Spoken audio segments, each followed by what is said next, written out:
நாட்டில் குற்ற வழக்குகளில் சிக்கிய 3 பாஜக நிர்வாகிகள் பதவி நீக்கம் செய்யப்பட்டுள்ளனர்.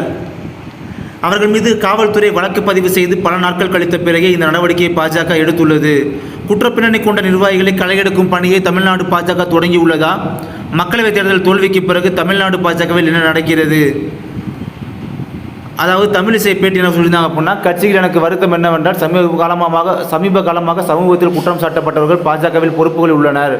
இதை தவிர்த்து கட்சியில் உண்மையில் கடுமையாக உழைக்கக்கூடிய தொண்டர்களுக்கு அதிகாரம் கொடுக்க வேண்டும் என்று தெலுங்கானா, புதுச்சேரி மாநிலங்களின் முன்னாள் ஆளுநரும் தமிழ்நாடு பாஜகவின் முன்னாள் தலைவருமான தமிழிசை சவுந்தரராஜன் சமீபத்தில் இந்து தமிழ் திசை நாளிதழுக்கு பேட்டி அளித்து இருந்து கூறியிருந்தார். இதற்காக தமிழிசை விமர்சித்து பாஜக ஓபிசி பிரிவின் மாநில பொதுச் செயலாளராக இருந்த திரு சூர்யா தனது எக்ஸ் பக்கத்தில் பதிவிட்டிருந்தார். அவருக்கு அண்ணாமலையின் தீவிர ஆதரவாளராக இருந்தவர். இதன் தொடர்ச்சியாக கட்சியின் கட்டுப்பாட்டை மீறி கட்சிக்கு களங்கம் விளைவிக்கும் வகையில் செயல்பட்டதாக கூறி கடந்த 19ஆம் தேதி திருச்சியின் சூர்யாவிற்கு பதவி பறிக்கப்பட்டது. அதே நேரத்தில் தமிழ்நாட்டில் பாஜக தோல்விக்கு அண்ணாமலே காரணம் என்று விமர்சித்த அக்கட்சியில் சிந்தனையாளர் பிரிவின் மாநில பார்வையாக இருந்த கல்யாணராமன் பதவி நீக்கம் செய்யப்பட்டார். குற்றம் சாட்டப்பட்டவர்கள் பாஜகவில் பொறுப்புகள் உள்ளதாக தமிழிசை சவுந்தரராஜன் கூறிய கருத்து சமூக வலைதளங்களில் பலராலும் பகிரப்பட்டது. இந்த நிலையில்தான் குற்ற வழக்குகள் போலீசாரால் கைது செய்யப்பட்ட திருவாரூர் மாவட்ட தலைவர் பாஸ்கர், திருவாரூர் மாவட்ட பொதுச் செயலாளர் செந்தில்ரசன் மற்றும் மயிலாடுதுறை மாவட்ட தலைவர் அகோரம் ஆகியோரை கட்சியிலிருந்து நீக்கி ஜூன் 24 தமிழ்நாடு பாஜக அறிவிப்பு வெளியிட்டது. தருமபுரி ஆதீனத்தின் ஆபாச வீடியோக்களை வெளியிடுவதாக கூறி பணம் கேட்டு மிரட்டிய வழக்கில் அகோரம் மும்பையில் மார்ச் 14ஆம் தேதி கைது செய்யப்பட்டார். அவர் சமீபத்தில் நடந்த ஜாமீனில் வெளியே வந்துள்ளார்.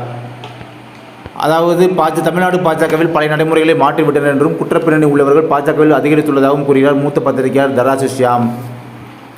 பத்திரிகையாளர் கமலாயத்தில் 2009 காலகட்டத்தில் இணையதளம், ஒரே நாடு ஆகியவற்றில் பணிபுரிந்திருக்கிறேன். இது இலக்கணேசன் காலகட்டம். அப்போது பாஜகவில் உறுப்பினர் ஆவதற்கு பல கட்ட நடைமுறைகள் இருந்தன. குற்றப்பின்னணி உள்ளவர் உறுப்பினராக ஆக முடியாது. இலக்கணேசனுக்கு பின் வந்த பொன் ராதாகிருஷ்ணன் காலத்திலும் இதே நடைமுறை பின்பற்றப்பட்டது.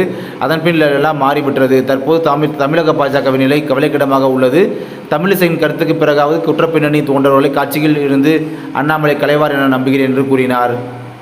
அண்ணாமலையுடைய தாமதமான நடவடிக்கை என்னவென்றால், தனக்கு நெருக்கமானவர்கள் மீது அண்ணாமலை நடவடிக்கை எடுக்காமல் விடுகிறார். தனக்கு பிரச்சனை என்று வரும்போது நெருக்கமானவர்களை கலற்றி விடுகிறார். அண்ணாமலையின் இது போன்ற மிக தாமதமான நடவடிக்கைகள் கட்சிக்கும் அவருக்கும் மக்களிடையே நற்பெயரை ஏற்படுத்தாது என்று அவர் தெரிவித்தார். மேலும் குற்றப்பின்னணி கொண்டவர்கள் மிகவும் தாமதமாக நீக்கப்பட்டிருப்பதாக முன்வைக்கப்படும் விமர்சனங்களை பாஜக மாநில துணைத் தலைவர் நாராயணன் திருப்பதி மறுத்துள்ளார். பிபிசி தமிழிடம் பேசிய அவர், பொறுப்பாளர்கள் மீது குற்றம் சாட்டியிருந்தால் தகுந்த ஆதாரங்களை சேகரித்து விசாரித்துதான் கட்சியிலிருந்து நீக்குகிறோம். இது தாமதமான நடவடிக்கை என்று சொல்ல முடியாது என்று விளக்கமளித்தார். கட்சிக்கு அவப்பெயரை ஏற்படுத்துவோர் மீது அண்ணாமலை நடவடிக்கை எடுத்து வருகிறார். கட்சிக்கு வளர்ச்சிக்கு சரியான நேரத்தில் சரியான முடிவுகளை எடுத்து வருகிறார் என்று திருப்பதி நாராயணன் தெரிவித்தார்.